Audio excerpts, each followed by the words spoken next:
WFPN, welcome back to your favorite podcast, the FlexCast. And today we have Mitch Ballard. Everybody welcome Mr. Mitch Ballard. Welcome to the FlexCast podcast. Oftentimes we like to get our guests started and let them talk a little bit about what got them started in their craft and what makes their craft special.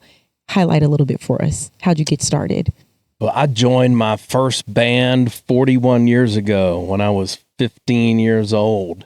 Wow. And then right before I turned 16, I started working at a local radio station. I grew up in Fairfield, Texas, about 90 miles south of Dallas on Interstate 45. Okay. And there was a 3,000-watt country station. And I met the guy that managed the station and told him I was interested in radio.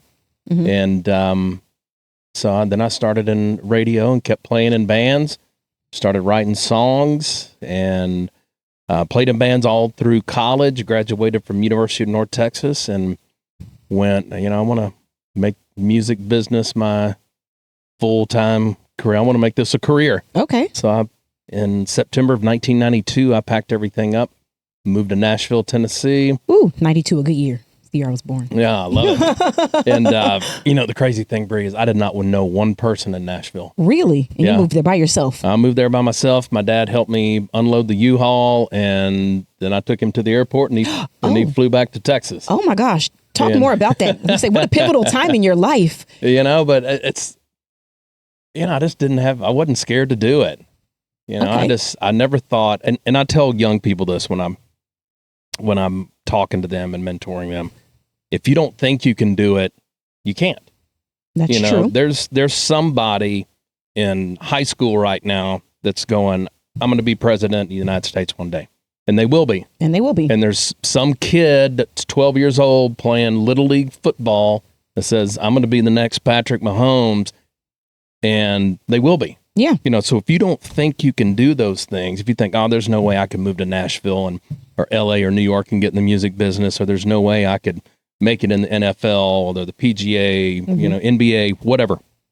There's no way I could become a senator or a, governor or president. Then if you don't think that, then you won't be able to do it. Very true. Manifestation is powerful. But you were so young, 19, moving into a whole new city. Well, I was 23 when I moved to Nashville. Okay. And but not too far off from 19. Yeah, close enough. And this was before internet, and I had to pick up a newspaper and see what songwriter shows were happening and what was going on in Nashville. And there was no GPS, so you had to call the club and say, hey, how do I get there? And they would give you directions, tell you what exit. Resourceful. Okay. Well, that was a normal thing back then. Okay. You'd call a business and ask them to give you directions.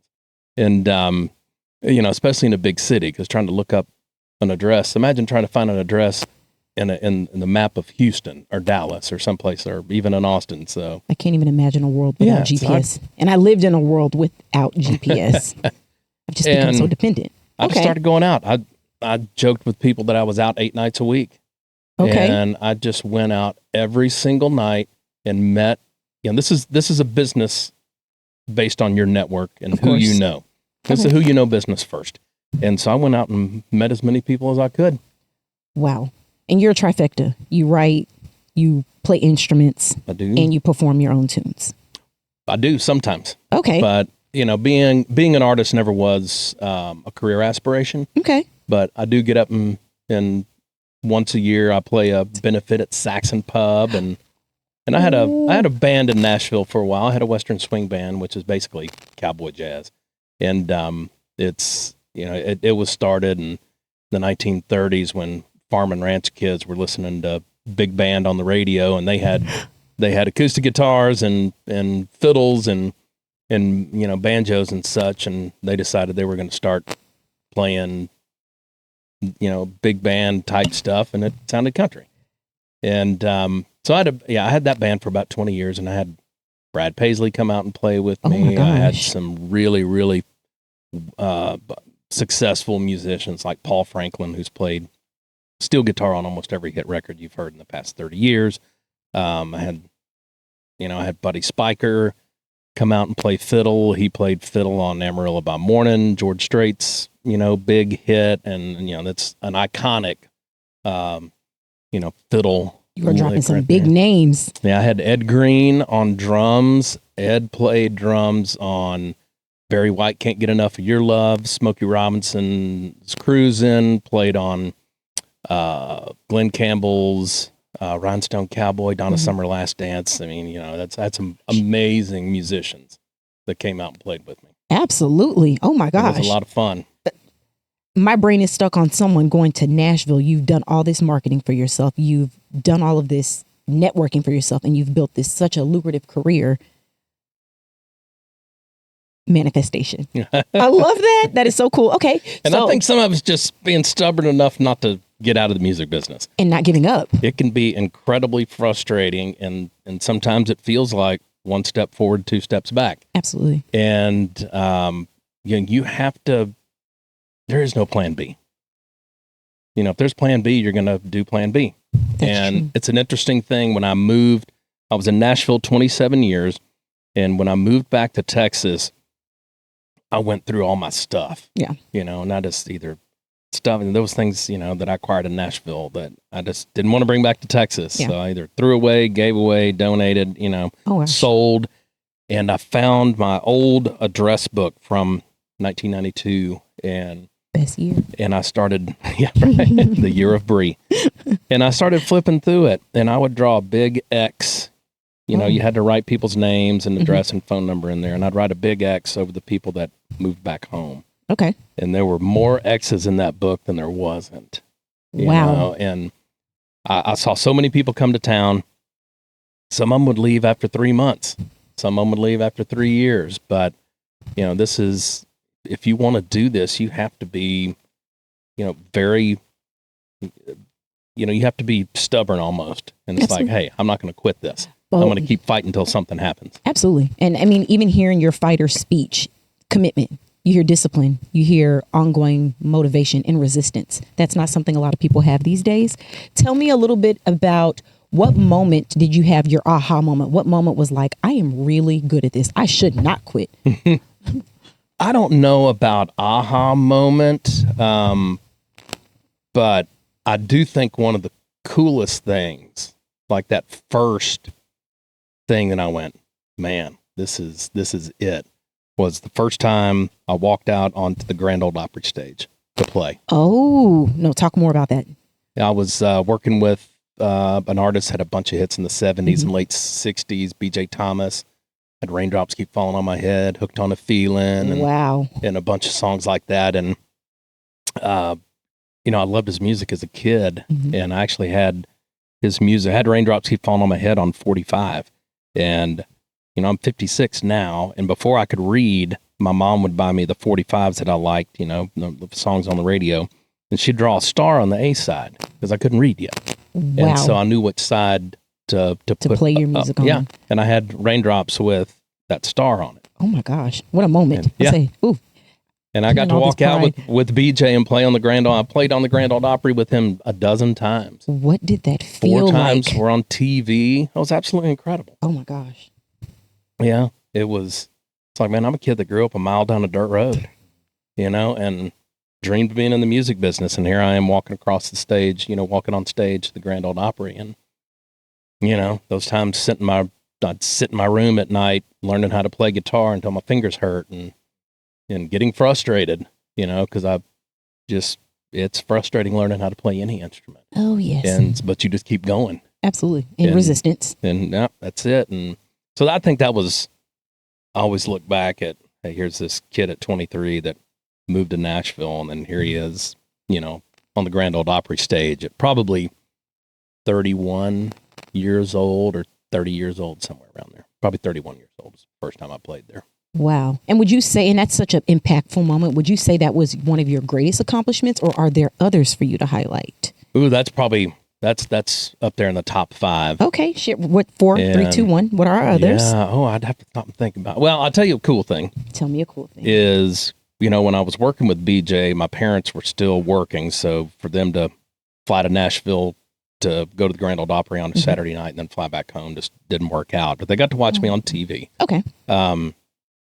But in 2020, a country artist named Jeannie Seeley, she's a Grammy-winning artist. She recorded one of my songs, But she had been playing it on the Opry before that. Okay. And so August of 2019, very, very well-known Austin, Texas artist, Gary P. Nunn, he went to play the Opry and asked me to play guitar with him. And my parents were retired by then. So I flew my parents in to Nashville. Jeannie Seeley played that night and played my song. Mm-hmm.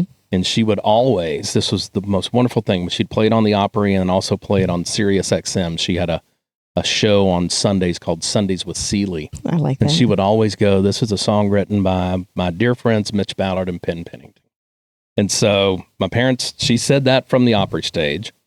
And then probably 30 minutes later, I walked out and played with Gary P. Nunn. So they got to hear a legendary country artist play one of my songs and mention my name. And then 30, 45 minutes later, I walked out on stage and they got to see me play on the Opry. So that was a really What cool. an experience. Yeah. What did they say, son? I'm so proud of you. Son, you made it. It was really cool. That is very cool. Okay.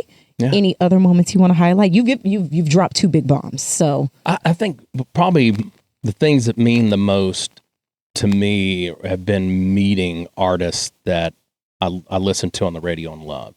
Okay. Getting to meet, BJ Thomas and work with him, Dionne Warwick, Smokey Robinson,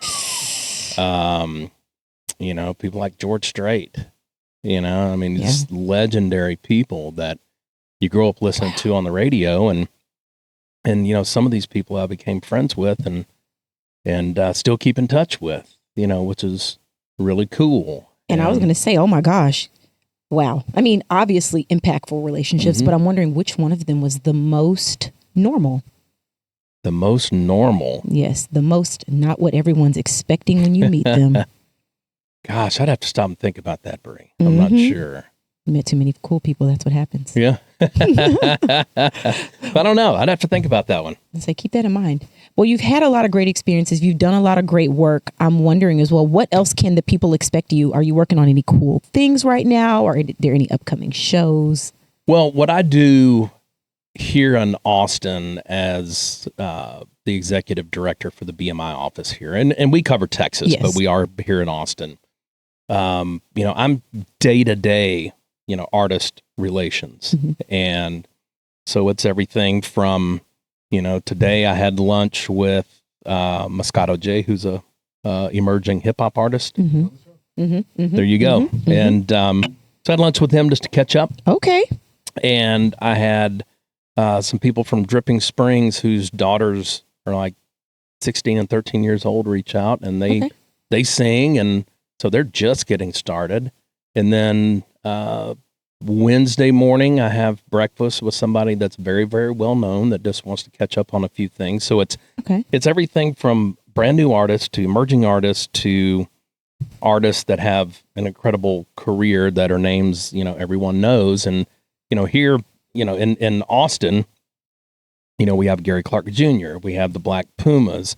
Parker McCullum was living in Austin. He got a start at Saxon Pub, playing Sunday nights, sitting on a bar stool, playing guitar, and now he's selling 15,000 tickets a night. And he doesn't live in Austin proper now, but when he had his first nationwide country hit, he was living right on Town Lake in one of the high rises. That is craziness. Yeah.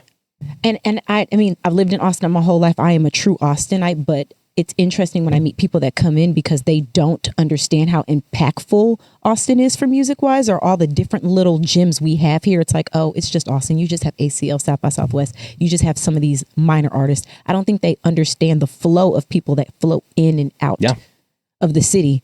Wow. There's 4 or 5 members of the Rock and Roll Hall of Fame that live here. It's Kathy Valentine from the Go-Go's. There's Chris Layton that was in Double Trouble, and there's Greg Rowley, who was the original lead singer of Santana. He's the vocal on Black Magic Woman, and then he was the first singer for Journey.